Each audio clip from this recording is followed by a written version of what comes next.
go to Downing Street now. Joining us is CNN reporter Bianca Nobilo. Bianca, so how is tomorrow going to unfold?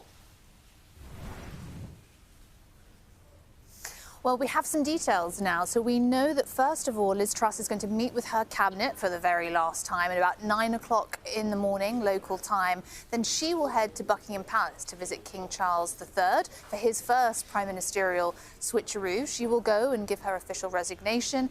And then Rishi Sunak, the incoming prime minister, will go to visit King Charles III himself. And he will be invited to form a government and officially made prime minister. Then he'll come back here to 10 Downing Street, his new home, and is expected to give a speech to the nation, broadcast at around noon behind the podium, just about a metre or so behind me. And then, fairly rapidly, he'll have to get on with the business of government, appointing his new cabinet, which is going to be key. The expectation is he's going to reach out to former Boris Johnson supporters and people from different wings of this deeply divided party in order to get things done.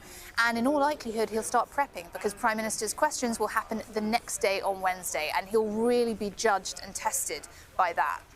Yeah, no, his in tray is certainly going to be very full. You mentioned Boris Johnson there, Bianca. I mean, since he bowed out yesterday, is there any talk or any plans of how he will form part of Rishi Sunak's plans at all?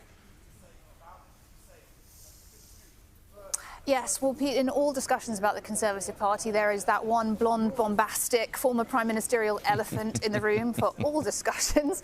And of course, it's been on people's minds today because he unexpectedly bowed out. All the signals had been that he was taking this leadership contest very seriously. His team said that he'd met the magic number threshold that was required to stand and oppose Rishi Sunak. But then he said that now simply wasn't the time, and that he bowed out for the national interest because he didn't want to divide the party further.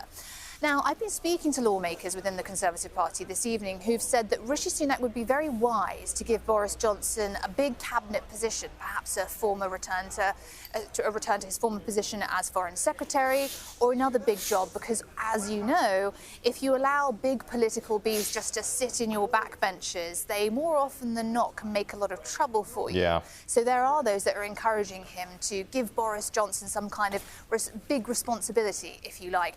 But interestingly, a lot of Johnson's key supporters actually spoke out publicly in favour of Rishi Sunak after Sunak extended an olive branch to them. So going forward, there might be a bit of mending of fences there between the camps, because the Johnson supporters had blamed Sunak for taking an instrumental role in Johnson's political demise.